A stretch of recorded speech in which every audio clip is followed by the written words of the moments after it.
have quite an extensive presentation, so I probably will only scratch the surface as usual. I tend to like to talk for long periods of time, even days, and I was recently invited to talk. Well, only because there's so much depth, you know, and there's so much depth to this, and it really, and you just go deeper and deeper and deeper, and it becomes more and more beautiful and more and more profound. It's not like just snap bites of what, you know, what. There's no magic bullets, and so we explore all areas of how to create a total sense of wellness, you know, and there's lots of colors to that, you know. There are people, you know, the way people are believed, like everything is got clear-cut lines, but that's not the way it is. This is, you know, life and medicine and healing is filled with colors, and everything must be the embodiment of love, because ultimately love is what heals. And so my relationship to plants and to food and to people all comes from that. And the more that I can learn up here and the more this can connect to this, the better everything is. So so I wrote this book. This book has been 10 years in the making, and the original title of this book was Thriving Beyond Surviving, because that's really what the book is about. This book is my Bible. It's my life's work. You know, I've been a clinician for close to 30 years and pretty much self-made. I've developed my own path. You know, it's like I'm also a jazz musician, and that has really influenced a lot of the way my brain works. It's very musical and very much like jazz, and also the exploration of healing is very much like the exploration of a musician. And my favorite musician is John Coltrane, and it's his birthday on Monday, and so he has taught me a lot about, like, there's never an end. You just keep going deeper and deeper to find more and more answers and put more and more pieces together for people. So this book really is a book about thriving beyond surviving, and it's just a very, very rich book. And it looks like, as you can see, it looks like, you know, a textbook, which it is to a degree, but it's also written in my voice. And so there is a big, you know, it's very personalized with the way the language is there, but yet it's filled with data. There's over 4,000 citations in this book, and so it's I spend 1 to 2 hours a day doing research, collecting research every single day of my life. So this little computer here probably has more data on it, you know, just in oncology alone. Every plant I work with, I write monographs on. And so every type of cancer has a folder. Within the folder, there's just subdivisions. Every pathway in cancer has its own folder. All the research I can collect goes in there. So that's what I spend my time, not with patients, doing if I'm not playing music and trying to get a little bit of outdoors. And so these are all the ways that you can kind of learn about who I am, what I'm doing, about our foundation, about my blog. Actually, my blog this week will be on John Coltrane. A lot of his own words, actually.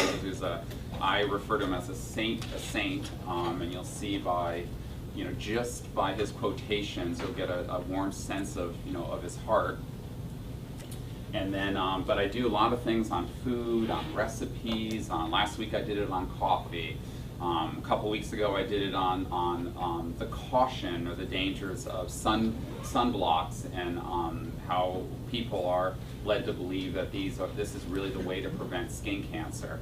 And so I did a lot of talking on the truth about that, and also on what things people really can do to better protect themselves.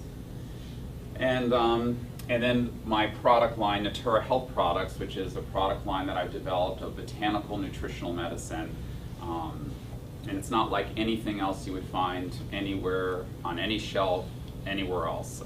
It's incredibly unique and very, very advanced. Its formulas are based both on what I call the ancient wisdom that I've accumulated from study and from my clinical practice, as well as all the research that I accumulate. So anyway, let's go in, like I said.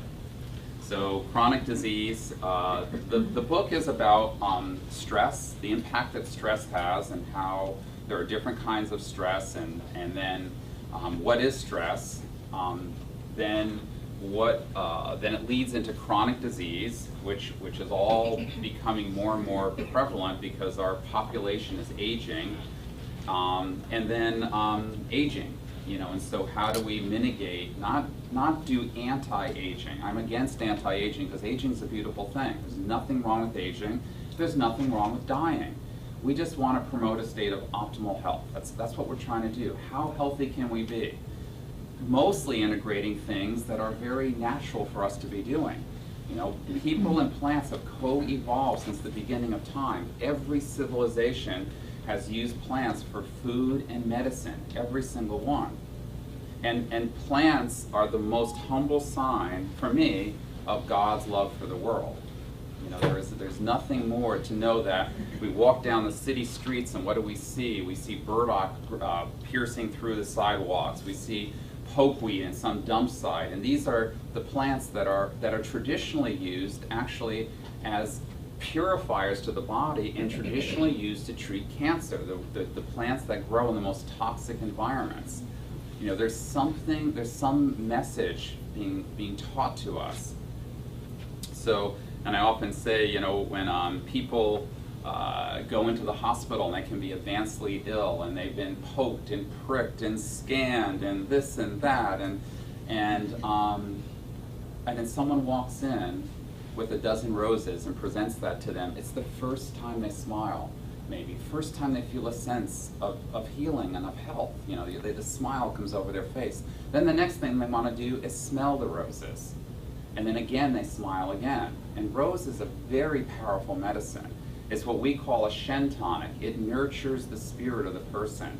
And if you look on my folder on rose, you'll see rose petals are loaded with cancer-suppressing compounds, one called geranol, which is in clinical trials, animal clinical trials at the University of Wisconsin right now, a compound from the rose.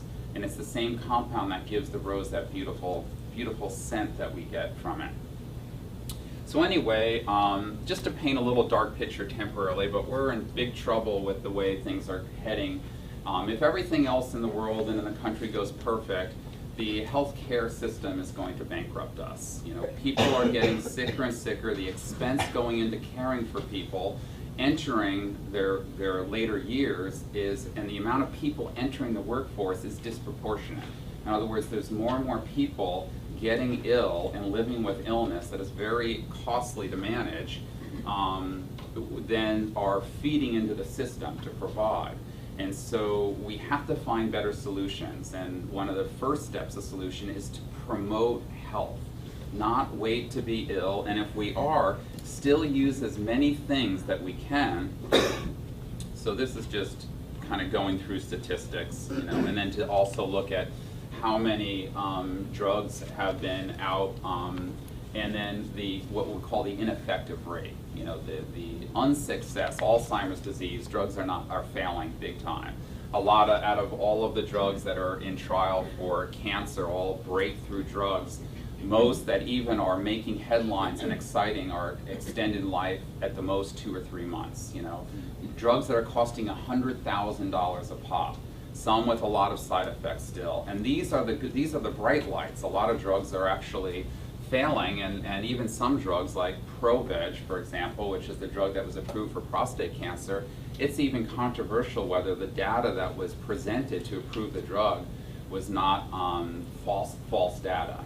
And so, but yet there are been some great breakthroughs in drugs. One of the big problems in oncology is that drugs are not approved based on phenotype analysis. In other words, when these targeted drugs show great promise in a few select people with cancer, they want to get the drug to as many people as possible. So a drug is approved for a type of cancer, say breast cancer, or not so much about what the characteristics are of that tumor that the drug might have fit narrowly into and been a good fit for, because it's better for the drug company to approve the drug for as many people as possible because it's more financially, it's better. And so there are a lot of problems, but yet there are good drugs. there are good drugs. They're just not, for me, they're just not being utilized in the best way. And so part of the system I've developed, besides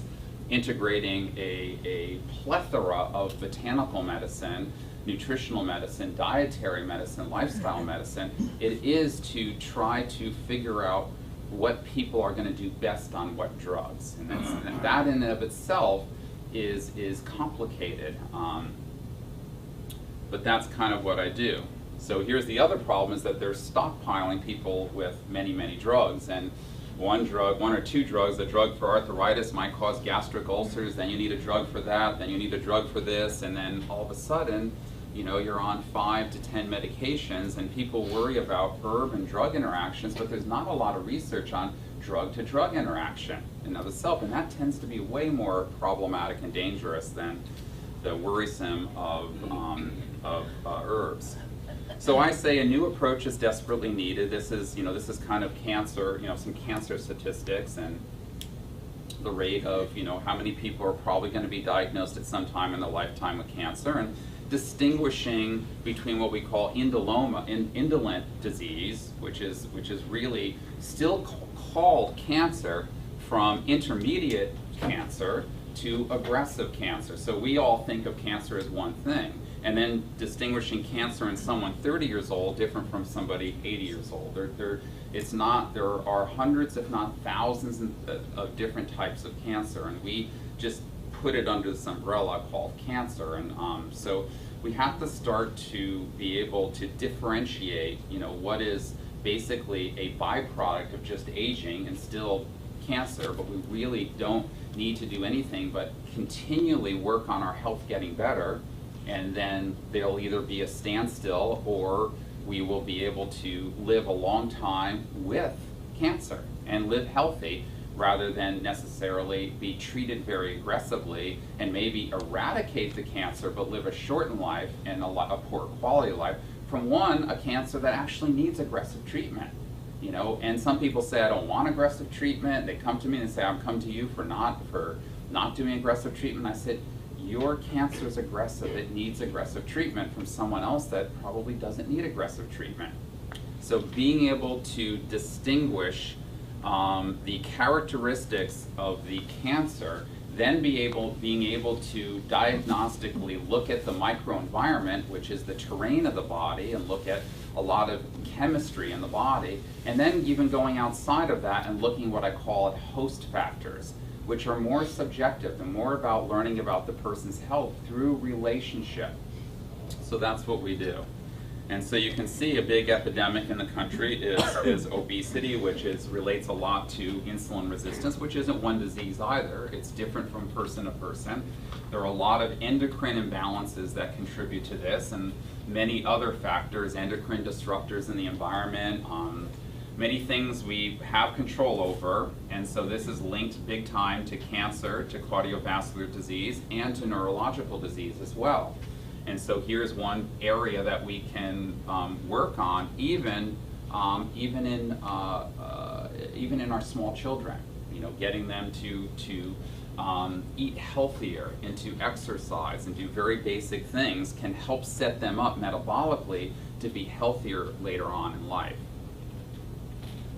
And here are the trends in obesity in the country, as you can see, going up, up, up. And a lot of the factors that we keep doing that we think are helpful are actually harmful. The usage of artificial sweeteners. All they do is make us fatter and less healthy. Usage of skim milk products. All of these things that say we don't need this. The more we adulterate food, the bigger trouble we get into. The food is a relationship, and the best relationship is to stay with whole food from the earth in a balanced way. That is a good general rule. If it's not, the more it's refined, even if we think we're refining it for benefit, the more I would question that there could be more problems with it. So you stay more with whole food, and if we get into it, I have a big section on food and diet, and how do we understand to set up the best diet for us as well. Because again, that is a toolbox that we have, and diet can either be very harmful and promote disease. It can possibly be indifferent. Your diet could be adequate and all right to keep you alive. Or diet can be something that is profoundly useful to healing and curing disease, both acute disease and chronic disease. Healthcare spending, as you can see, look at how far we are in spending on healthcare compared to other parts of the world. And again, and here's the proportion of people entering, like I said, the senior years in proportion to people entering the workforce. The cancer industry alone is supposed to triple in the next 5 years. Triple. So here we have here, just to know, going back to kind of like how fat accumulates in our body, you know, this type of accumulation is definitely linked to being more problematic than that type of accumulation, just knowing where, you know, where fat's accumulating. They have a measurement called SAD, which measures how much is from here down to here, basically. And obviously, the more pounds, the more cancer. So that's showing the risk of cancer goes up the heavier and heavier people get. And even people that are morbidly obese that lose a little bit of weight have actually reduced themselves. They don't have to be perfect. They just have to try to be better than what they are. You know, we're not all supposed to look the same. Our bodies aren't all going to react the same way. So we're just trying to get healthy. I always think about healthy. And don't think about radical things. Think about something that you're going to embrace and you want to continue to do and grow with the rest of your life, that you feel good about, that you have a good relationship with. And another big disease that's kind of becoming rampant in not just in elderly people, but even in middle-aged to is neurological diseases, namely dementia and Alzheimer's disease. And when we set up what I call a foundational program for people, it's not about the disease. It's about, again, getting people to a healthier state, because there are many, when you read my book, you'll see there are many common factors related to all chronic disease. And so when we work with plant medicines, they're not selective. A plant isn't for a disease. A plant, though, is helping to work in multiple pathways, both at the cellular level, at the organ system level, that again is about promoting health, healthy medicine. Prevalence of Alzheimer's here's the predicted amount going up. So you can see here, first senior moment was, oh shit, that was today. It was supposed to make it on, it was ours. It didn't make it there. I said, should have been taking our Mederi medicine, as I said. Should have taken our herbs, the other guy says. And then here, this is another nice one here. This is a big party that all the different organ systems are about. And it says, see you all, great party. You know, mind, as expected, the mind is the first thing to go. So when you start learning about a lot of the plants, again, in the second, 1/3 of the book is what I call plant monographs on botanicals and nutritionals. And so you'll see I categorize plants in this categories of adaptogens, which are tonic herbs that are good for all of us to be taking on a regular basis. But then I subcategorize some into what I call secondary adaptogens that don't fit the criteria to meet that you need to for primary adaptogens, but they have now shown through scientific data and through their traditional usage. So there's two things I look for.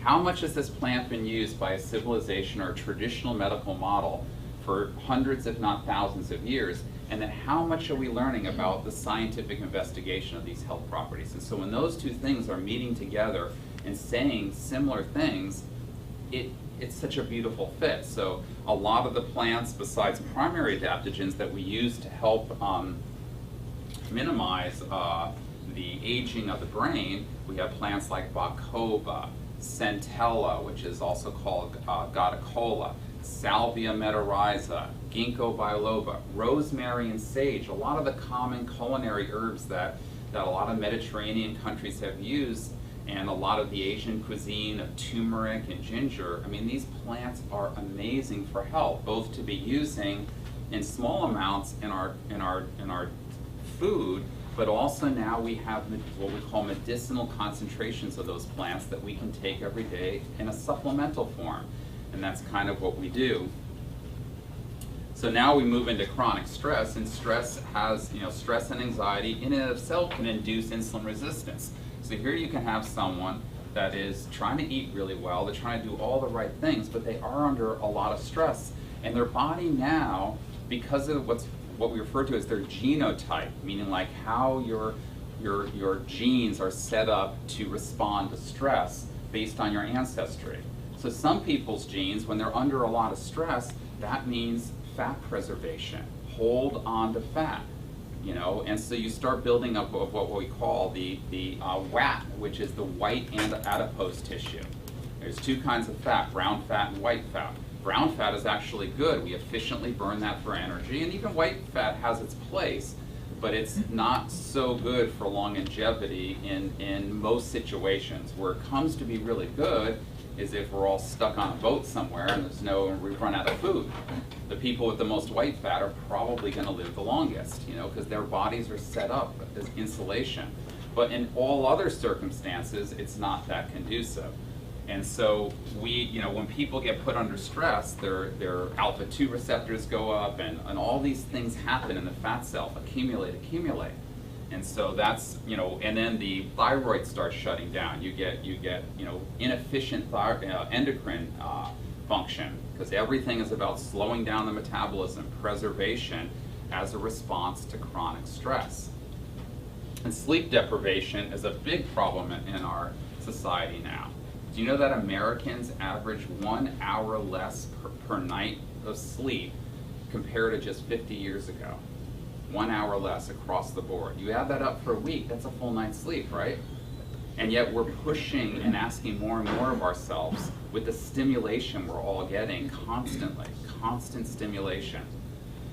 So besides trying to live a healthier life, the role of adaptogenic remedies, which you'll see in the book, is to make stress cost less to our body.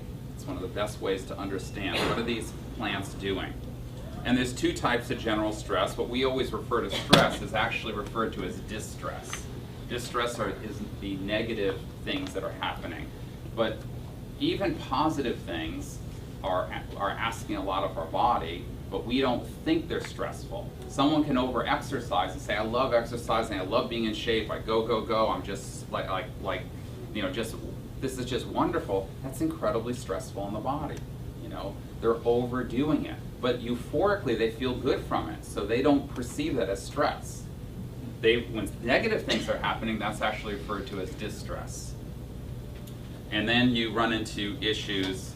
And then here's the other problem here, is that most people, many of the things they're thinking are stressful really aren't. They're projecting stress.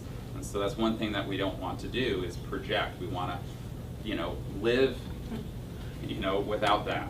Don't worry. Worryment of the mind is a very dangerous thing. And then the endocrine system and the nervous system have this loop. They're constantly in communication with each other. And you have set points, you have on buttons, you have off buttons, and the body is always trying to regulate itself to best suit our lifestyle so that we adapt to that. And so these plants are called adaptogens because they enhance adaptation, which is one of the 4 life requirements. There's 4 life requirements: adaptation, energy, reproduction, and protection.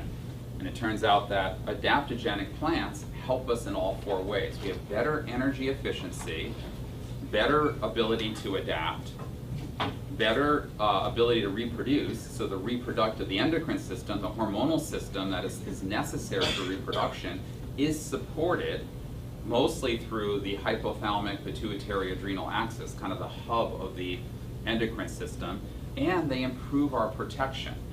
So we're protected from environmental stressors, all kinds of types of insults to our health and well-being. And I'm going to just whip through this, but this is the communicative ability, what's called stress response system, and all of this is in my book, by the way. The term allostasis is now taken over from the term homeostasis, because allostasis implies an ability of adaptation, so our bodies are actually changing to, again, so that we adapt to our surrounding environment, and that we recover too, a recovery phase. So this is the communication, because the endocrine system, the nervous system, and now the immune system are all played a big role. And so if someone's under a lot of stress, they're tremendous amount of stress, then they go through menopause, which is big stressful together. So now they have their emotional stress, their hormonal stress. Now their bodies might be so in chaos that it triggers an immune response that often is hyperimmune response, so they can get an autoimmune disease.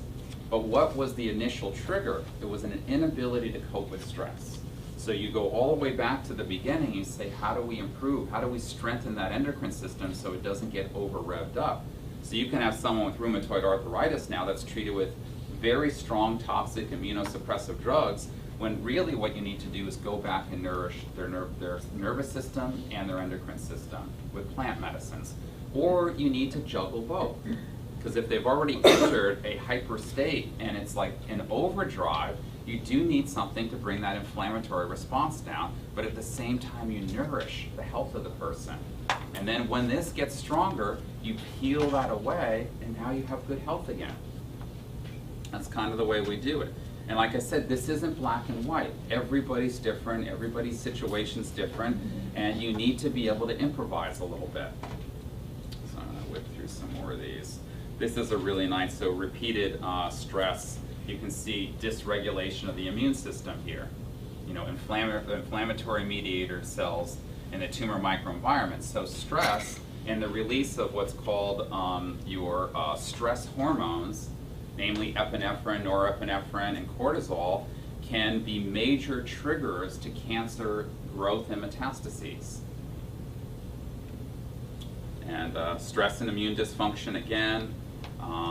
Here stress contributes, and so you have all these things. Loneliness and depression are prevalent. 30% of cancer patients have depression and loneliness. And you can see here sleep deprivation, like I talked about, leading to obesity. And people that work night shifts have a higher incidence of disease as well, because it's not normal to be working when you're supposed to be sleeping. But if they took adaptogens, they would do better. You know, that's one of the things, if you took these things. And when the Russians did all this research on adaptogens, that's what they looked at. They looked at sleep deprivation.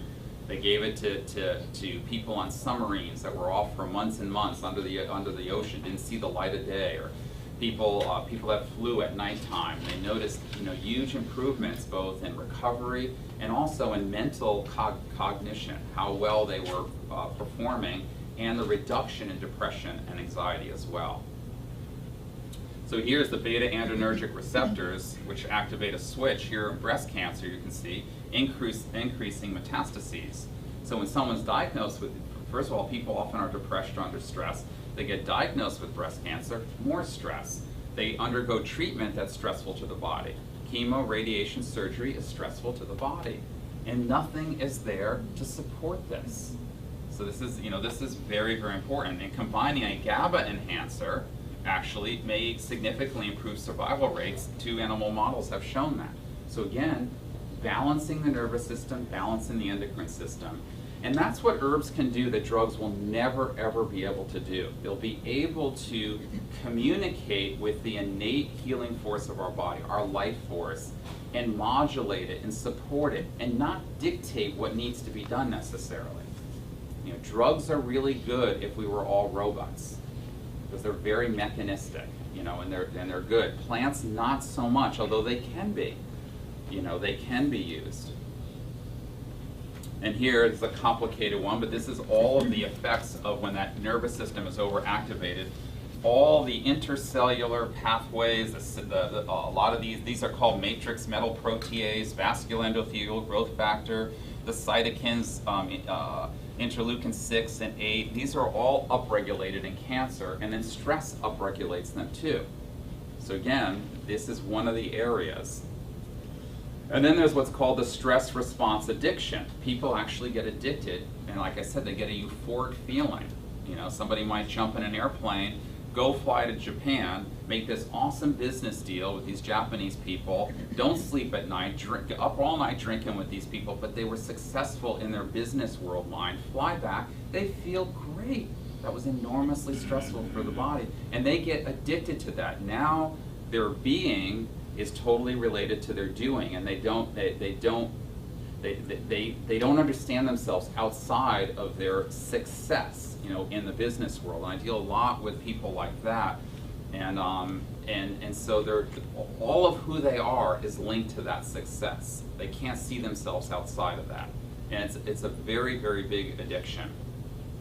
And again, the body's amazing, and for some people the body adapts and does it really well, but all of the internal things that are geared to helping us with longevity all diminish, while the things that help us cope with stress do better. Now, other people constitutionally do just the opposite. They might go fly across the world and they get run down and they're tired and they say, oh, you're just unhealthy. But in some ways, there actually can be help. They need this, they need that. And that type of person is normally going to outlive the other kind of person. The other person's going to drop dead of a heart attack, most likely.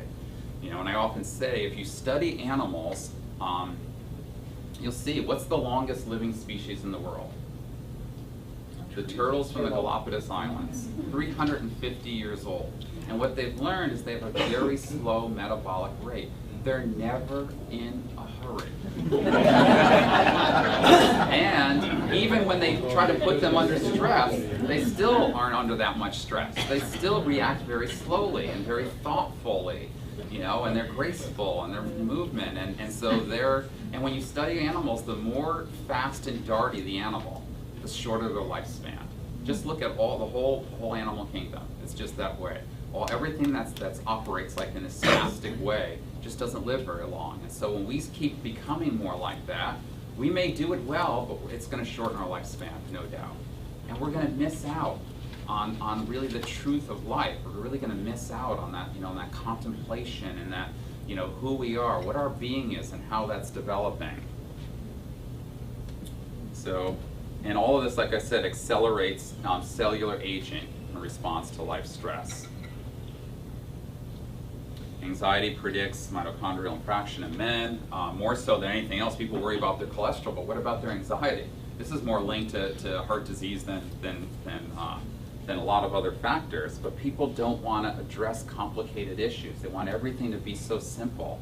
And to help somebody with anxiety takes a relationship a lot. You've got to work with people. You've got to pour your heart into them, and then maybe you can start to see change in people. Fatigue, #1 complaint of cancer patients is fatigue, and this is also greatly ignored. Again, adaptogens and our toolboxes together can greatly enhance our health and provide more efficient energy transfer. So that's the most important thing, is how do we make the body more efficient? Not how do we necessarily do something. Efficiency, better response, because that's what the body does. It doesn't function that much, it responds. And here, fatigue and exhaustion after cancer treatments, big problem. And here's fatigue affecting the life of cancer patients more than even pain. And then here's a great study on breast cancer where that linked the overall health may be the key to beating breast and other cancers. So the better your overall health is, the better off you are. So you don't just focus on one thing. And so when I see someone with cancer, I mean, they could have all kinds of other issues, and I'm there to help all of those things get better. Not just say, this is what you're here for. You know, I've had a guy with prostate cancer now 12 years ago. He came to me, and he was a walking Tom bomb for a heart disease. He had chronic gout, constantly dealing with gout attacks. He was very, very overweight, had chronic back problems, had other musculoskeletal problems, and lots of fatigue, and yet he was diagnosed with prostate cancer. And I said, yeah, we'll manage that cancer, and I have for 11 years, but it's never disappeared. I mean, he still has cancer, but it's not progressing. It's dormant, basically. Meanwhile, his lipids are perfect. He lost 40 pounds. He's in great shape. His back never hurts. His uric acid is perfect. He never gets gout anymore, and he's happy as can be. You know, and his health is really, really great. 11, 12 years later, he's healthier now than he was 20 years ago. You know, and that's kind of what we do. So now the system, this is a quick overview on the system. There's basically there's two ways I break things down. One is in this three-branch way. One is looking at the human being, which we have here, which I apply what's called energetic models predominantly, traditional energetic models, a lot from traditional Chinese medicine, but not literally necessarily. I've borrowed and tried to learn from a lot of different systems and then acclimate it to who we are in today's time.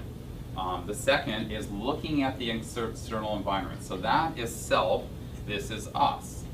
And you know, we're always looking, as I said last night, what's the biggest thing missing in our society? I said intimacy. So intimacy starts with self. How do we relate to our inner self? How do we relate and then to what's around us? So we have family, close friends, we have our community, then we have the world. So there's layers and layers to intimacy.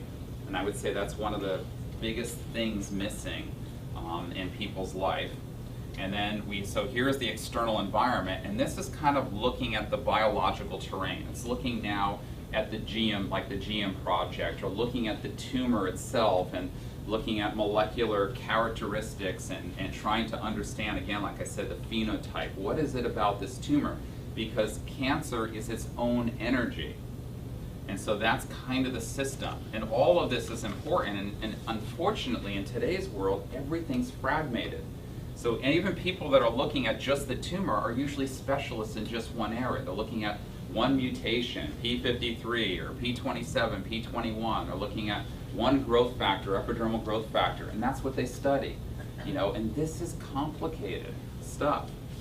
And then we look at the earth element and the heaven element, because as we live here, we're trying to see what I call is bring earth up to heaven. So we try to reflect of what heaven is, and that's what we try to do. And as we break down the human being, we're looking at spirit, mind, and body. And I don't say, you know, mind, body, spirit. I say spirit, mind, and body because spirit is our everlasting self, and it's the most important part of us. So I always say spirit, mind, body. That's how I do it. And then we have what I call our toolboxes. So we look at that and what are the things that we apply. So my love is botanical medicine, so I use a lot of botanical medicine. I bathe people in botanical medicine, and that's a relationship. The plant compounds and our cells are communicating to each other and having what I call a love fest. You know, and it's quite amazing, as you'll see later by a couple of slides, what science is teaching us. Then I use nutritional medicine, very specific nutritional compounds, mostly food derivative compounds, but not entirely. Dietary medicine, and then lifestyle medicine. That could be physical activity, that can be a lot of other things that we can implement to make our lives healthier and better. And then pharmaceutical medicine as well, but I call it ETMS guided, which means just a more a completely different take on how we use that toolbox than what is standard of care take. And this is the other way that I like to break things down, and a lot of people get it this way a little bit better. This is a look at host factors, again, how we look at the person and what we're doing to analyze, diagnose, and then how our medicines are going to be to strengthen the person and try to deal with all of the subjective diagnostic issues. When we look at people's eyes, when we're looking at, you know, if they're having hearing problems, this all tells us insights into their health in a deeper way. So we work on this part. Now we look at the microenvironment, and that's mostly when you go in for an elaborate, what I call blood analysis, and we look at many factors in the blood, not just a couple. And then what we're trying to do, and then here is the disease or genomics or the cancer itself. So we diagnose the cancer, we diagnose the microenvironment, and we diagnose the host factors, the person.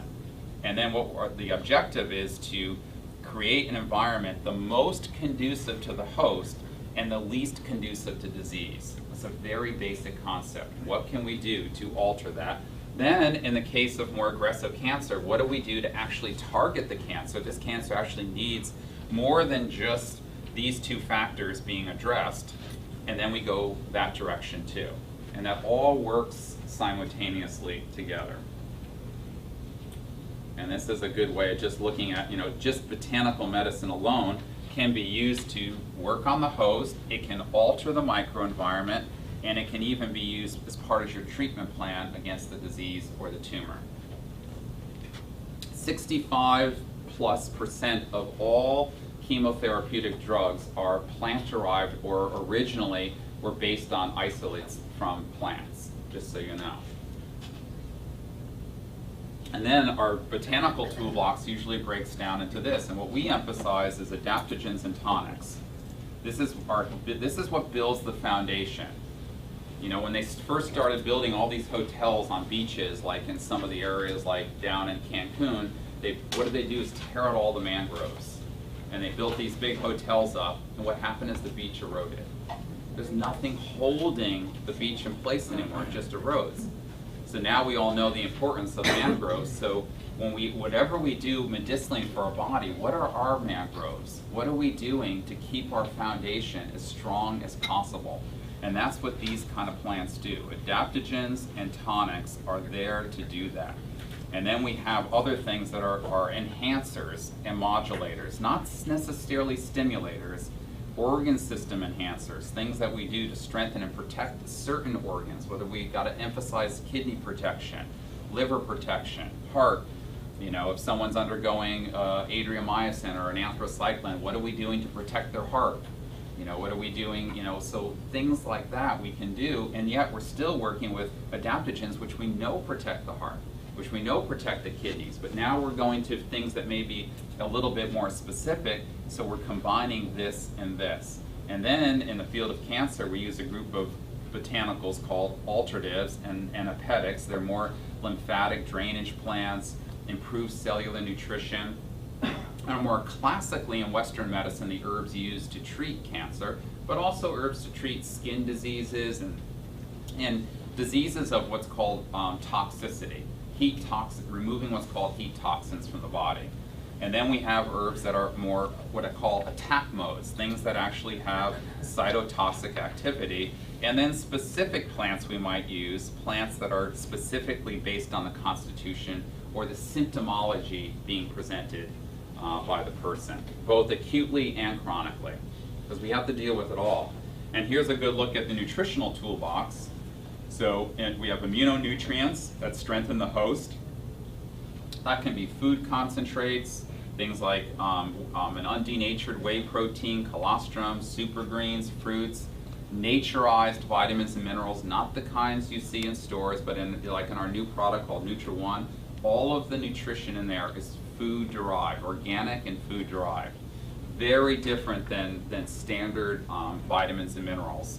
Then we have secondary agents, pro and prebiotics, the use of things that encourage good intestinal flora, which then has other benefits. It benefits our immune system as well. And that can be from food, and it can be through supplements. When you eat sauerkraut, it is really a great medicine as well. Sauerkraut is loaded with probiotics. When you eat foods rich in inulin, like chicory or sunchokes, those are also loaded with inulin. Even coffee has inulin in it, asparagus has inulin in it. And then we have how nutritional compounds might be more specifically used as offensive agents against cancer or changing the microterrain.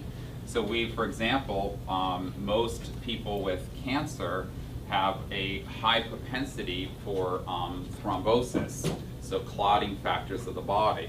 And so when you do an analysis and see if they're at high risk, you can, short of using pharmaceuticals, you can use, we use botanicals, blood-moving botanicals predominantly, some nutritionals like fatty acids, but we also use things like enzymes, particularly lumbrokinase in that manner. And so then we're, again, making the environment less conducive to cancer spreading, inhibiting blood clots forming, which is a big risk factor, and making it harder for a tumor to grow, because a tumor wants to hypercoagulate.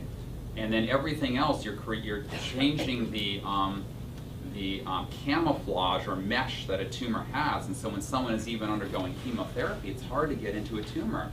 The body's being bombed with this stuff, but the tumor's not getting that much penetration. So if we change the permeability factors, all of a sudden even the chemo gets in and works better. You know, so little simple things like that. Not that difficult. So here's everything working together, you know, again, most conducive to health, kind of went through that slide. And then this all takes it layering a multitude of lenses. And so here are all the lenses. Some are taking a big step back and looking at the big picture, while others are you're putting your tumor under the microscope and looking at things. But it's difficult for the person that wants to do this to also do this. And that's what's unique about our approach. We don't say this is necessarily better than this. We say put it all together and start to do what's best for the patient. That's always what our interest is. I don't care what it is. If I think something's going to help somebody, I'm going to do it. And one of my big idols is Sherlock Holmes, you know. And he said it's a capital mistake to theorize before one has data. And sensibly, one tends to skew data to validate the theory rather than the other way around. And so here's constitutional and energetic workup. So things like looking at hair, nails, tongue, skin, eyes, gum health, teeth health. We all know gum disease is now linked to cardiovascular disease. So what is the connection? What are we doing about that? You know, nail health links to bone health. Someone has very poor nails, often that means their bones aren't going to be that healthy. Not necessarily the density. I'm talking about the strength and health of the bone. And also the people that are dry, people that are oily. All of this tells us insights into that person. And what we look at a lot of times is things like the yin-yang component of people, the inward versus the outward person. And then again, here's just looking at that tug of war, changing things, assessing, applying the toolboxes, because that's what it is. Cancer is having a tug of war with you over who's going to control the microenvironment. Cancer can't really do anything until it can take control of the microenvironment. It cannot grow a tumor, you know, until it's been able to manipulate that environment. And here's just a little workup on the microenvironment assessment. Some of the blood tests, like I said, they're not necessarily typical blood tests that you would just go and get in from your doctor. And all of this is relative. You know, we looked at things like a simple test like the galectin-3, which if it's over 18, it's linked to kind of a complex area of cancer, but called cell adhesion molecules. Basically, the stickiness of cells to congregate together and make a tumor.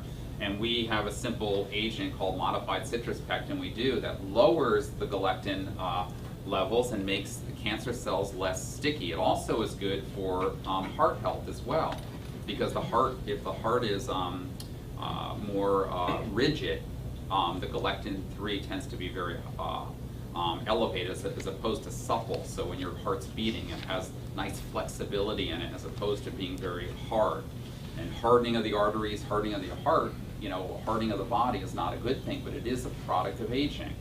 But in this approach, and by using herbs and using things, we can provide more flexibility and lubrication and strength to the body. I don't want to get into this, but you know, one of the things with cancer is that I mentioned that we have had some very good breakthroughs, particularly like in targeting HER2/neu and breast cancer. But the treatment for cancer is evolving, but so is the tumor. Cancer is getting to be more evolved as well, more resistant.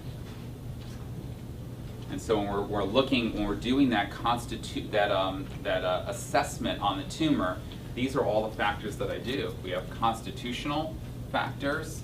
You know, somebody that's Asian tends to do better on an EGFR inhibitor than someone that's not Asian. You know, so there are factors based on our genotype that tell us who might do better on certain drugs. We have clinical observation. Sometimes what is perceived to be as a side effect of a drug is actually meaning that your body's responding positively to the drug. If you take, you know, a drug like Avastin and your blood pressure goes up, that's now a sign that the drug more likely is working rather than not working. If you get hypothyroidism from taking the PDGF inhibitors like Sutent and Nexavar, that actually is now believed to be a sign of profiling. We have histological data, which comes from the standard pathology report.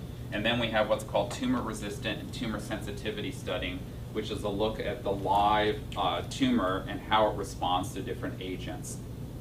And again, there are people doing little pieces of this, but I don't know anyone other than us that puts the whole bowl of wax here together, never mind looking at the other factors I was just talking about. And that's why the system, you know, there's a lot of places, talking about different places, setting up integrative centers, and they have pieces, but they don't know how the pieces fit together. And that's what I think I can provide. I know how the pieces go together. I know how to make this, you know, this thing work smoothly. And what we're looking to do is again, fit the right drugs to the right people. And so these are just different factors to how we, otherwise all these people get the same drug, and a lot don't do very well. Some do all right, but maybe a few do incredibly well. So I'm trying to select those few out and get them to the best treatment. Because no matter what I do, if I do all of the best botanicals, all the best diet, everything right, and they go on drugs that are really poisonous and bad for them, you're not going to have a great outcome still. The great outcome comes when everything is working together. That's when you see the miracle after miracle after miracle. And you can keep doing that if you're able to get all of these pieces diagnosed and then appropriately managed. And so when we see botanical compounds, this is not for you to understand, but just to show you the complexity at the intercellular level of how many different pathways various botanical agents that we commonly use look to do. And so even in the case of a drug like Herceptin or Ticurb, some of these newer and fairly good and effective drugs, they're just hitting a receptor and blocking it. And the Ticurb might hit the inside of this receptor and this receptor, so it's a dual acting one. But nothing is turning down all this amplification, and when it comes to cancer, they're trying to say, well, maybe I'll go over to the HER3 receptor, or maybe I'll upregulate this, and maybe I'll override the HER2 new receptor and send more information. So that's why the drugs, even ones that work well, don't stay working very well, because there's too much other stuff that the cancer's trying to manipulate. And this is where plant medicines are so good at doing. So when you set someone up on a good drug, even a lower dosage, and you can bathe them with these compounds, you see, again, long-lasting remissions and people living in a healthy way, you know, even with advanced cancers. So this is just targeting HER2/neu, which just is a big pathway in breast cancer, but HER2/neu can be in any cancer. But other than gastric cancer and breast cancer, HER2/neu suppressing drugs are not approved. But ovarian cancer, for example, can just as well be HER2/neu. 30% of ovarian cancer is HER2/neu positive, but the drugs aren't approved for that cancer because it's not as popular as breast cancer. So there's tons of politics in how the system works that would really upset you if you knew. But anyway, here's just our drug categories. Here's our botanical compounds, and so when we talk about compounds, we're talking about the primary active, potentially active compound in a plant, but then we also talk here about fatty acids. And so we can break plants down to suit the tumor, but we also use our toolbox again to strengthen the host, which is not so much about specific compounds.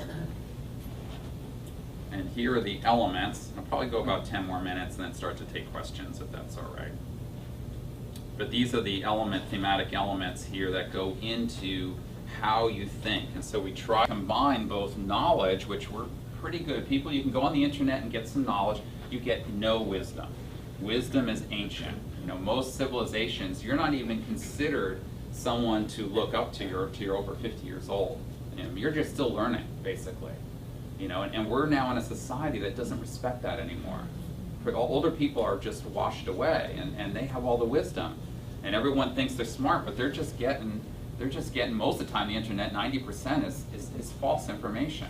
You know, so this is what we're doing. But I combine all of the modern data that I can get from medical journals and papers with all the ancient wisdom, and we combine science. The science that we learn, but we also have to use common sense and logic. Does it make sense to do this? Then we combine what I call music, you know, which is jazz and classical, and I use Igor Stravinsky, because the layering of like the music of the Rite of Spring, just layer after layer, is a great way that depicts how a good protocol, how you work with someone with cancer. You have to layer things. And then John Coltrane there, but jazz is that ability to improvise and explore and be able to have a well. And intuition is wonderful, particularly when it's checked with all these other things. If it's just sitting out in left field with nothing else, I don't trust it at all. So, but the only thing that really heals is love. So if we can try our best to replace fear with love and intent, then we can actually get somewhere. And so Mother Teresa is one of my big idols, and obviously John Coltrane too as well. And that's an icon of John Coltrane, referred to as Saint Coltrane by many people. So there's a nice one here. And so part of that host assessment is humankind needs 3 types of nourishment. One we call celestial, which is respiration and breathing. So part of health is how do we oxygenate our cells? And that's learning how to breathe properly. Many people are shallow breathers. How do we take the air in and help and oxygenate the cells of our body? And again, not necessarily force more oxygen in, but make the transfer of oxygen more efficient. And again, plants are great at doing that. Saffron, salvia, a lot of the adaptogens, they help to oxygenate the cell and make that more efficient. Then we have earthly nourishment, food and water, the consumption of that nourishes us. Then we have spiritual or heavenly nourishment. And there's 3 things that are necessities to that. One is giving love, 2 is receiving love, and 3rd is feeling a sense of belonging. All humans must have that nourishment to be complete. And again, we go back to our foundation here, is that the first thing we're doing is boosting the life force. Probably a term you've never heard before, but it's really the governing energy that's born into us to sustain and do all that it can to keep us healthy. So that governing energy. And plants have that energy too. Plants are a living entity. And they tend to be much smarter than people, I'll get into that in a little while. But here's again, if we water a root, it will grow and branches will sprout. These are the laws of nature. The experienced physician, therefore, will always consider the source. So again, we have to go back to the root of things and start to not do, at first, do nothing but nourishment. How do we nourish that root? And then often we have to make peace, not war, using both strength and courage. And so there's the peace pipe. And so I do a lecture on cancer called Make Peace, Not War. So I just put that in. Because we've been at war with cancer for 50 years. And this was the eclectics. In America, we had 100 years ago, we had a great system of medicine called eclectic medicine. And there were thousands of eclectic physicians in the country, but by 1938, there weren't any. 1906, I think, or 1908 was the high point of those doctors. And this was their philosophy, the capacity, support the innate capacity of the body to heal. John Lloyd, who is a great eclectic physician, wrote, "Sustain the vital forces, a core belief of the eclectic practitioner. And the most effective therapeutic change is the one that assesses and supports the individual's innate capacity to heal."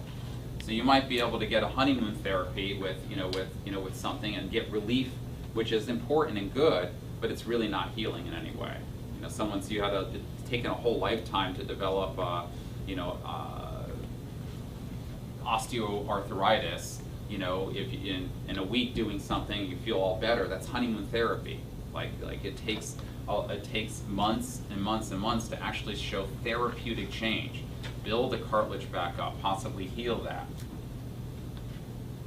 So, basic principles of eclectic medicine. Nature is the great physician who, if permitted and not interfered with, provides us with our physical requirements. Even when we're ill and we get a fever, the fever isn't the illness, the fever is the response of the body to the illness.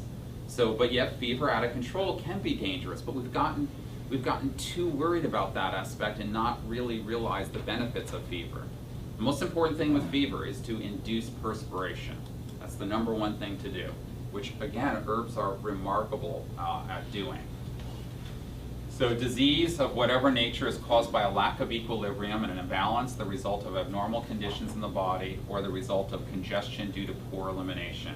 These conditions of disease can be truly cured only by the use of plants and other agents that conform to the laws of life and assist the power of nature. If a physician is spiritually inclined, he or she loves and lives for the profession. Their feeling are always for those who suffer, and their intention is to bring us as much relief to the ill as may be in their power. That was the motto, by the way. That was the creed, the eclectic creed that every physician lived by. So within this life force, I break it down to three energies. Basically, the vital force, which is the efficiency of how we take the air we breathe, the food we eat and make energy from it, the vital essence, which is that endocrine energy, and the vital spirit, which is the connection to God and how that is lived out in our life. We call it, a lot of times in Chinese medicine, they call it the shen, the eye, the brightness of the eye. But that's done. And within the vital essence is the life force. So we see that there, and and here's the vital essence. And then you can see all of the endocrine glands kind of harmoniously communicating with each other, because it's all in constant flux. There's nothing stagnant. This is completely in motion all the time. So if someone has a thyroid problem, yes, we might need to do some things specific for that, for the thyroid, but we also need to treat their essence. So we boost their essence, nourish their essence, use all of our toolboxes, and improve the health of the thyroid. And we go gently and slowly. It's better to do that. The body responds to that better than just heroically trying to change something drastically that is chronic in nature. Something that's acute in nature needs to change drastically. Something that's chronic should change slowly, because then the change is more permanent and there's more harmonious healing that the life force has been part of, and not just the medicine you're doing. And so there's a joint effort happening at the same time. So common conditions, one of the big things at the foundation of protocols that I build is this concept of enhancing anabolic metabolism. So two things I'm trying to do is help lubricate the body, provide more lubrication, and enhance anabolic metabolism, because all chronic disease, all the way from here, cancer-related cachexia, all the way down, frailty syndrome, sarcopenia, cardiovascular disease, neurodegenerative disease, is all basically an increase in catabolic activity over anabolic activity, which simply means that our bodies begin to break down faster than it can recover or renew. There's a balance. We break down, we build up. We break down, we build up. So during the day, primarily, we're in catabolic mode. We're breaking down, using energy. At night, we're in restoration mode. So as we get older, the shift changes. All of a sudden, we start breaking down more proportionately than we can anabolically. And one of the main reasons why you see so many athletes using anabolic steroids isn't to improve their performance, it's recovery. It's all about recovery. So we have great alternatives to that, and we have both, generally speaking, adaptogens, and when you combine adaptogens with specific nutritional compounds, a healthy, balanced diet, the right kind of exercise, with what we call adaptogens with enhanced anabolic activity, then you will see a tremendous increase in anabolic metabolism. Rejuvenation, not just of muscle and muscle, skeletal tissue in the body, but heart health, brain health, every aspect, eye health. So it's a real foundational key of what we do. And these are all the targets that we're looking at doing. And again, energy is a two-way street. There's energy expenditure and energy restoration. So we're always trying to work on this, and keep this in balance. Health is greatly about providing balance to the body and bringing things into balance. Here's again our inward hormones like DHEA, which is a restorative inward hormone, and cortisol, which is an outward catabolic hormone. This is responding to stress. This is rejuvenative. And you need both. It's all about balance. When things are, there's too much of something, you know, and if there's too much of this or out of balance, or this is coming up at night, not when it's supposed to, then this is going to suffer. And other anabolic hormones too, like testosterone, like growth hormone. And we don't want to give growth hormone. We want to replace hormones. We want to naturally enhance our capacity to build them ourselves. Yes, Jenny? Okay, I'll go. So all your hormones are built from cholesterol. Don't you find it interesting that we're all blocking cholesterol with statin drugs, and then your doctor wants to now give you a testosterone patch, and as soon as you take statins, your testosterone is going to go down. And so we want to, as we age, we want to encourage cholesterol to metabolize into healthy hormones rather than block it. That's one thing that what's called plant sterols or sterols in food do. They lower serum cholesterol, but not by blocking the production, but by encouraging the transformation of cholesterol into healthy hormones. And so here, like I said, avoid replacement therapy. That's not testosterone. These are herbs that we use, and you know, you'll see the formulas I've developed. You know, the inward formula, what we call menobreeze, which is just an inward nourishing formula. It's not just for menopause. It's just that menopause requires a big influx of inward nourishment, but the formula is basically an inward nourishing formula, provides lubrication to the body too.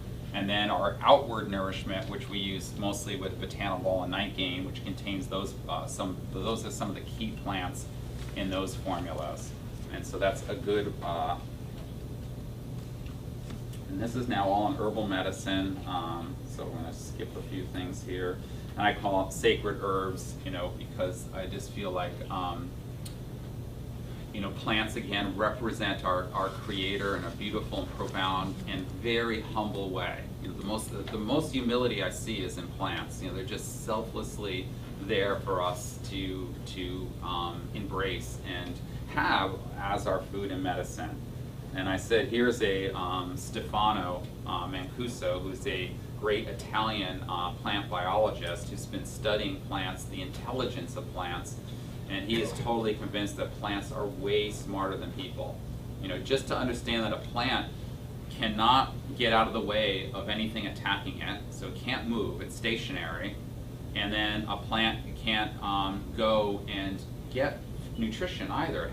It has to figure out a way to get it, and they've developed so many sophisticated methods to ward off disease and things like that. And many of the compounds that develop in a plant that has helped them adapt are the same compounds that, when we ingest them, help us to be stronger and combat disease better. So we have phytoalexin compounds like resveratrol. I mean, these are amazing. And here's some of the basic differences between botanical medicine and pharmaceutical medicine. Enhance response, enhance efficiency, turn down or modulate, multitask, big word for plants, little to no toxicity. Pharmaceuticals, different. And my great big hero, Eli Jones, said, do not get so taken up by the cancerous condition that you forget the most essential part of treatment, the general condition.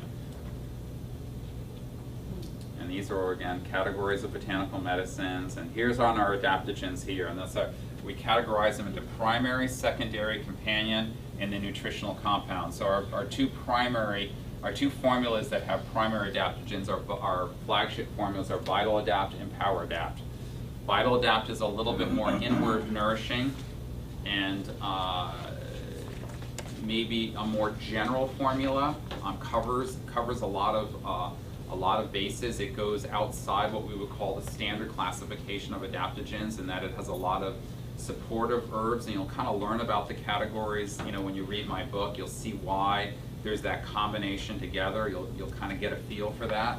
And then Power Adapt is more almost all primary adaptogens, so it's definitely better for fatigue, energy, building up, strengthening. And then we have other secondary herbs like reishi mushroom, the cordyceps mushroom are two big ones that I like to categorize that are almost equal to what I call the primary adaptogens and their health promoting benefits and their ability to deal with a multitude of chronic conditions and diseases to offset them. Then we have our companion adaptogens, which are a lot of those culinary herbs like turmeric and rosemary. They don't have that anabolic restorative effect, but they surely do minimize inflammatory and oxidative stress, which is a big component to disease. And they have the ability to transfer a lot of normalcy to the epigenetic expression. So as we're getting older, our genes are getting older, and the expression of our cells are getting older. They're making more mistakes, and so what we're learning is that these companion compounds in these herbs can affect hundreds of gene pathways and minimizing their ability to make mistakes, which contribute again to disease. And so these are compounds in adaptogenic plants. Here is kind of one of the, Nicholas Lazarev, who's the great Russian physician that kind of originally sought out all of the initial research on these plants. And first he was looking at pharmaceuticals to improve human health. And when he started learning that they weren't doing the trick, he went over to plant medicines. That's the criteria of what an adaptogen is. Must have solid scientific research. And there's hundreds and hundreds, if not in like the case of Eleuthero, over 3,000 medical papers written on Eleutherococcus and its health promoting benefits. Enhance the general resistance, so be non-specific, act in a non-specific way. Maintain or restore homeostasis, or what is now referred to as a lot of times allostasis, and be completely safe and free of side effects. That's the criteria. And this goes on to all the more specific things. Strengthen, normalize, promote better cell behavior. That's an important word. Prolong the life of healthy cells. Minimize a lot of the factors that go array that actually turn cancer cells and allow them to proliferate. Optimize health. Restore anabolic metabolism. Enhance the function of the mitochondria, the engine of the cell. Regulate the hypothalamic pituitary adrenal axis, so have an endocrine balancing effect. Build protein synthesis, reduce brain damage, offset and minimize the release of stress hormones, and reduce neurotoxicity. Help the body remove chemicals and chelate, help glucose and insulin work more efficiently in the body. Minimize inflammatory pathways, protect against oxidative stress, and enhance cholinergic function in the central nervous system, which is a big breakdown in dementia and Alzheimer's disease. Insulin trophic effect, again, really good for insulin resistance, diabetes, conditions like that. And these are some of the main adaptogens. And here's just an example of Schizandra as a primary, my favorite of all the adaptogens. Active compounds with, this is just in cancer alone, shown to have anti-tumor activity, synergistic with chemotherapy, inhibits and reverses multi-drug resistance to chemotherapeutic drugs, fortifies the mitochondria, has an anti-fatigue effect, has an anti-toxin effect, both kidney and liver in particular, and traditionally nourishes the vital essence, the kidney, the liver, and the lung. So that's just on one plant. And then the top companion adaptogens are here, and here's a study on bilberry, an animal study showing bilberry, which is blueberry, the wild blueberries, prolonging the life significantly of mice with tumors. And that's just the common wild blueberry. And I call them like a gourmet meal. I said we want to take our plant medicines like we have like a great gourmet meal. We don't want to just take one plant or one herb. We want to combine a lot together. It's a lot better way to go than singling out herbs and taking isolates. Olives are a great food, one of my favorites. And this is all on ginseng. I'm just going to show you the pathways of ginseng shown intercellularly to inhibit cancer. It's just all the factors. Look at how many pathways. When you're looking at a drug, you're looking at one drug that may block this one pathway, and look at ginseng. that one, and you don't think of ginseng as an herb that suppresses cancer. Here's the multiple, look at how many pathways curcumin is shown to target in cancer. Does that mean you take turmeric and cancer goes away? No, it's just, it can be a player, and it should be a player because it has no side effects, it's inexpensive. It's the main ingredient in my formula, Botanical Treasures, and the turmeric that's in there is the same compound that all of the great contemporary research is based on, which is called curcumin 3C. But it's certainly a great protector. Here's on resveratrol and cardiovascular health, and then here is all of the mechanisms that resveratrol, all the plants that resveratrol is found in, but here is all the mechanisms that it inhibits. These are all chemotherapeutic drugs. These are all the tumor cell lines, and those are all the ways that resveratrol is shown to synergize, enhance, be chemosensitizing to these drugs. Yeah. Okay. And here again, chemosensitizing pathway. So let's see if there's anything else that I should cut on right here. This is all on diet. This is all the ways that I try to integrate a healthy diet into people, looking at both the lifestyle, energy expenditure, a relationship of gene and food compounds called nutrigenomics. The conventional therapies, if someone's undergoing surgery, they need certain foods that are going to restore anabolic metabolism more. If they lost blood, we need to build their blood up and things like that. Where you're living should make a difference to where your diet is. Someone living on the equator should eat differently than someone living in Alaska. Energetic types, again, constitutionally have your food make sense.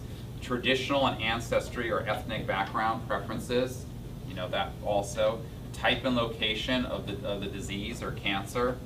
And then the season, what season is it? Fall, winter, summer, spring. All you want to change your diet, and nature teaches us that. Again, common sense tells us what foods are coming into season are almost the foods that are best for us to be eating. Like I have in July and stuff, I have people juice watermelon and cucumber a lot of times, and it's such a great cleanser, and it cools the body down from that hot summer heat. But I would never have someone do that in January, and this is again that concept of catabolic and anabolic pathways. Every piece of food we eat undergoes, how does it make energy? How efficient is it making energy? And then how efficient is that food being used to build our bodies up? Those are the two things we want to know about. And that's on nutrigenomics, and that's the pomegranate, that's the olive, the important cancer-suppressing compounds in these foods, resveratrol and oleoglycer proanthocyanidins in grapes. Big widespread deficiency of vitamin D, and what are the best sources of vitamin D? Salmon, sardines, shrimp, these are good sources, particularly the skin, by the way. Those are food sources. Obviously the sun is the best. High glucose, 4 contributing factors, so I think I'm going to, obviously I have a lot more, but I think tips from the Blue Zone, this is the end right here, but this is the things that we've learned from the areas of the world that people have the best longevity. The average Sardinian male, 30 Sardinian males make it to 100 to every 1 American male does. So why is that? Why are people, they don't have a lot of medicine there, they don't have big hospitals, they don't have a big, but what we're learning is that these pockets of the world, they have a great relationship with their food. They eat from the earth. They are physically active but don't quote unquote exercise. Clean environment, relaxation and rest. They get plenty of that. And they're also family and community. There's a sense, a joy to living still, and spiritually and religiously inclined. Have a good relationship. So those are the factors. And then when we do a protocol, this is the last part, this is kind of what a protocol might look like. So we have botanical, nutritional medicine, dosing and timing, recipes, lifestyles, a medicinal smoothie, often a medicinal soup, exercise programs, proposed treatments, other treatments, useful drugs possibly, personalized formulations, and then we always do a medicinal smoothie with our superfoods, our nutritionals, and often our botanicals go in there. I do one myself every day, and these are the common things that I put in it. Pretty much everyone gets a scoop of Nutri-1, which you never require multivitamin, multimineral. You don't need any greens, you don't need any fruits. It's all in there. And it's even got 1,600 IUs of vitamin D, 20 milligrams of zinc, all from food. No sweetener, no flavor added. So you do a scoop of that, teaspoon of Beyond Essential Fats, and a scoop of Beyond Whey, and boom, you're on your way. And that's me making smoothies on Martha Stewart's show last year with her, and I went through Vital Adapt key compounds. So, and again, everything starts and ends with prayer. You gotta be in a state of prayer. That is the most important thing. And then I had just a little bit on the foundation, on our foundation, that these are the main areas that we focus on. Is education and research. Those are the two areas that we primarily focus on. And it's my vision to build a integrative center or be associated with one that I can kind of help form or be part of, that I feel can integrate this model into that center. And so we're doing this trial with Ohio State University that tonight we'll be raising funds for, that's going to be taking stage 4 breast cancer women that are basically refractory to pretty much all chemotherapy and all hormonal therapy, and they're all going to get the same pharmaceutical drugs, which was not my intent. I wanted to be able to adapt that even, but that I wouldn't go for that. So they're all getting basically a hormonal suppressing agent, a aromatase inhibitor, and a new drug that's called an mTOR inhibitor called Afinitor. And 20 of them will also go under my care, and the other 20 will get some sort of representation to the best of their ability to mimic that in the hospital setting. And it will be 6 months, and we'll have 4 endpoints, from feasibility to quality of life to progression-free survival and overall survival, and it will be extended to 2 years if it's looking like a good study for 6 months.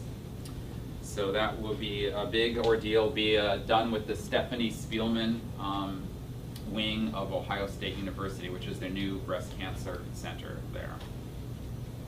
And I'm hoping to do a trial with Mercy Hospital with Dr. Sardi with a lot of his post-surgical patients that are having a lot of quality life issues. I met with him a couple of nights ago about refining that trial down.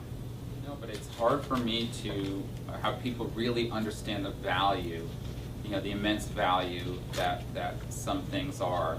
Like Nutri-1 has been the hardest product I've ever made in my life. If I ever had to do it over again, I probably wouldn't do it.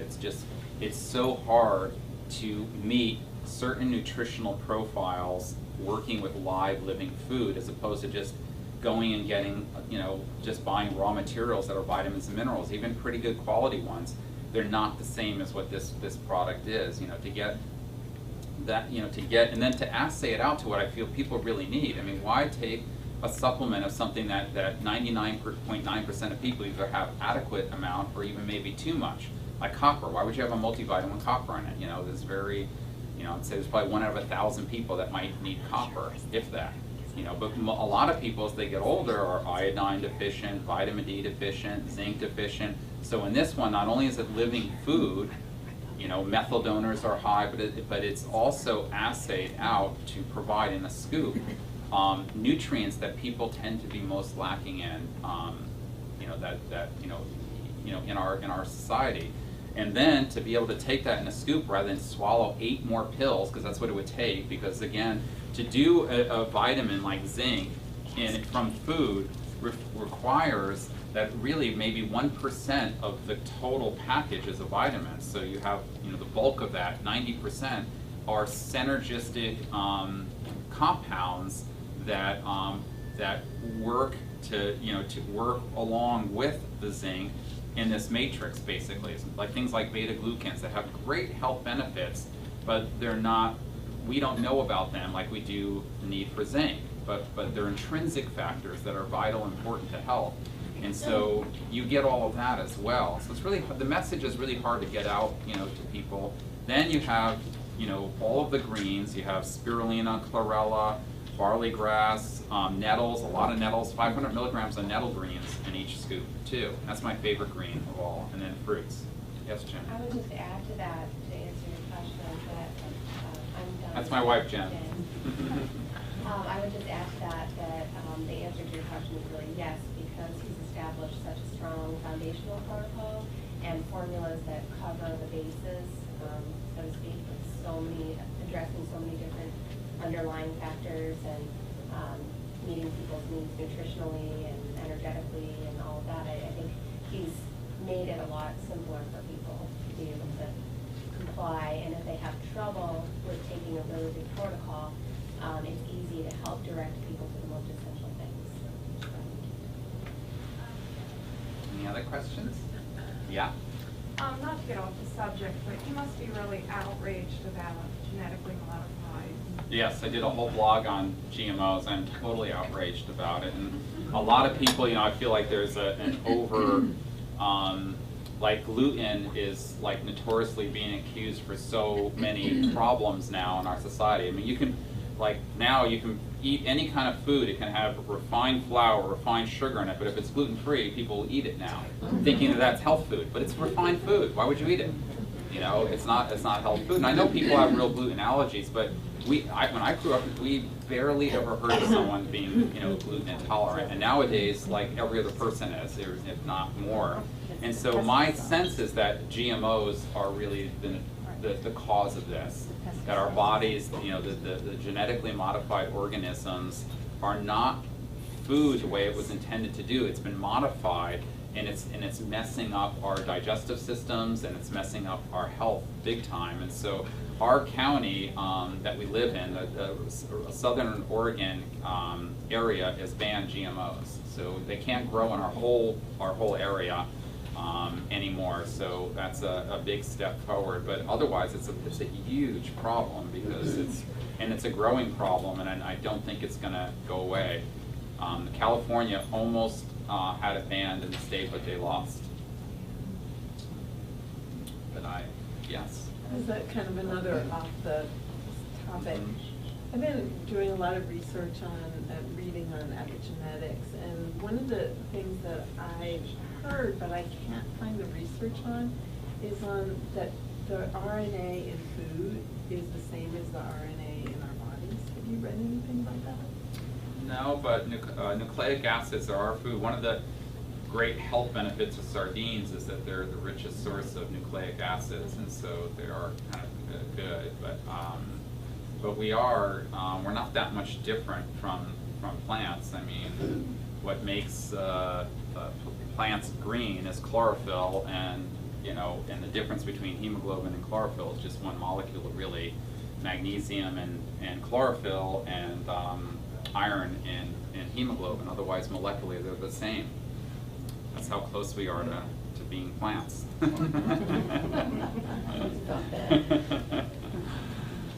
Yes? What do you think about using sea salt? I like things, like I said before, unrefined. So sea salt can be refined or it can be unrefined. So I love unrefined salts, that have, they won't be a pure white color. Iodized salt as opposed to uniodized, you mean? Right. As long as you're taking Nutri-1, you'll get it has 300 micrograms of organic iodine. And I also supplement a lot of seaweed. One of the things I have people put in their smoothies sometimes is an extra little half a teaspoon of a sea vegetable blend, organically harvested from pristine area of the Southern Oregon coast.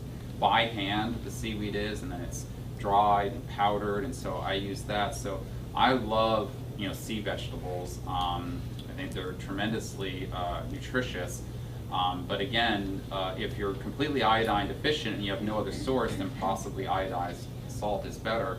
But I would prefer to have natural salt that's not been refined at all and not been fortified at all, and that's my preference. Yeah? Hey, Donnie. Hi. Quick question about casein. Can you share your thoughts on that in dairy products? I know a lot of dairy is not recommended, and whey is great, it's a big part of the protocol, but the casein element has come up recently, and it's the new demon of food.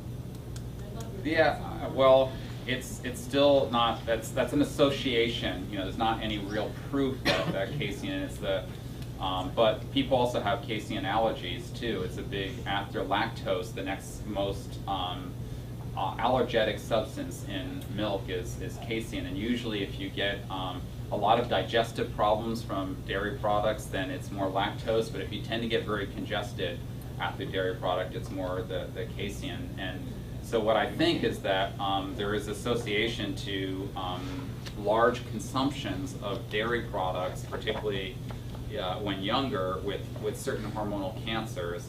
But a lot of that is a little bit misleading again, because the dairy products are so toxic, that commercial dairy products, and then we did it a lot of times too. So dairy products, I think, are meant to be a condiment food. I consider dairy a healthy food, but a condiment food, not something we should be drinking gallons and gallons of milk. Now, we live in Oregon again, so we predominantly get raw, unpasteurized local goat milk and goat kefir, and then we go through a little bit of cow milk, but it's like a tiny bit for 2 weeks it takes us to go through in our household, where we get, you know, probably go through a quart of the goat's, you know, the goat's kefir and goat's milk. And so I think that you need to be cautioned with high intake of dairy, but not to feel like you have to eliminate it entirely. Fermented dairy is the best way to go. The sharp cheeses, Parmesan cheeses, things of that nature have a lot of health benefits, a lot of CLA, a lot of butyric acid compounds that are actually cancer suppressing. So, and then in excess, the thing about protein, because dairy is very concentrated food, and casein is a part of the protein aspect of the food, and protein is one of those things that if you don't get enough, you'll really suffer, your body will be really in trouble. But if you go to excess amounts, it's toxic to the body. And so there's always this balancing. You need to have enough to keep your body strong and built up, but you don't want an excess. And so some people have fanatic diets that are fanatic ketogenic diets, which you basically no carbohydrate, you just eat fat and protein, and that's a trend right now in cancer. Then there's a total opposite, plant-based diets, where you eat no animal products and virtually no protein, you know, protein-dense foods basically. That's another complete area, and none of those diets are well suited for most people. There's aspects of both of them that have some truth, and so we try to figure out what, you know, so again, it comes down to quality and balance and individuality, you know, doing that. But quality and balance are really good basic rules to have with you. What's the quality of food I'm eating? What's the balance? And for me, always building your food around a plant-based diet, but not necessarily having to have that be 100% of your diet, but really it should be the basis of your diet should be plant-based. The diet alone probably isn't going to reverse all early Alzheimer's, but the diet would be a predominantly, I like a Mediterranean / Asian cuisine diet, so emphasizing a lot of those foods. High intake of healthy fish, sardines, anchovies, salmon is a really good place to go. High intake of olives, foods like that. A lot of the spices and culinary herbs. Rosemary, probably the best. So, and rosemary is something that can be used, like you can do sweet potatoes with rosemary all over it. It's really delicious, roasted sweet potatoes. Sage is really also inhibitory to Alzheimer's, and so plant-based diet, culinary herbs, rosemary, turmeric, sage, fish, and then everything else would have to be, like I have a formula called Vibrant Mind, which is very, I have the first, I worked with a woman in her late 80s that was deemed with Alzheimer's, was given a diagnosis of Alzheimer's, and now that's been reversed. She no longer has Alzheimer's. And it was the doctor in, the neurologist down in San Diego, said it's the first case he's ever seen of Alzheimer's reversing, you know. So it is possible, but you know, she takes a good amount of medicine. She takes my formula, Vibrant Mind, 8 a day. That's how many that she takes of that formula. And that, if you're going to do one thing, it would be that formula. So on top of that. But I think you can, early Alzheimer's can be stopped or improved upon, but I don't think diet alone is gonna do it. Of course, exercise, physical exercise, and then cognitive exercise is also really important to do along with that. Stevia has sugar.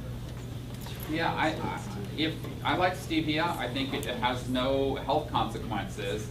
I'm not crazy about stevia flavor personally, so personally I don't really use stevia, but I think it doesn't really have any disruption of glycemic load or anything. So it's a non-caloric plant leaf basically that is I think very safe and a good substitute for sweetener.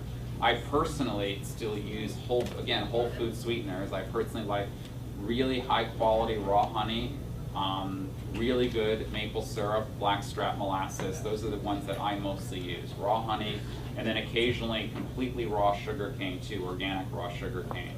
So those are the 4 things, because those are traditional foods, and I'm a believer that honey is incredibly medicinal too. When you study longevity, the longest living people in the world are beekeepers. And so, and honey is the only food that's been used by every civilization in the whole entire world since the beginning of time, pretty much. And it's loaded with all kinds of intrinsic medicinal compounds. Cancer-suppressing compounds like apigeum and caffeic acid are in honey. So Israel's doing a lot of research on honey and supporting people through chemotherapy right now.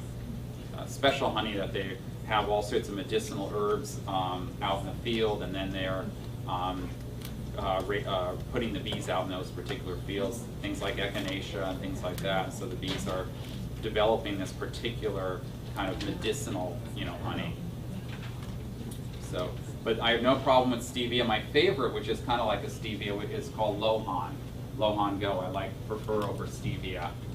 It's a Chinese medicinal herb used for lung deficiency and lung disease, but it's very sweet, and it doesn't have the little funky little bitter aftertaste that stevia does. And so that would be my favorite. What's called caloric-free sweetener would be Lohan. Oh, the strictest among strict. I mean, I'm so meticulous for every raw material, every plant, GMO inspected, assayed out. I know exactly where everything comes from, analytical assays. We were just, inspected by the FDA and got like the highest score you possibly can with how strict we are with our rules and regs, going beyond. There is so much poor quality in the field, and so much, everybody is trying to make things as cheap as possible, so ingredients are very cheap and poor quality. I'm just the opposite. Everything I make is the highest quality possible.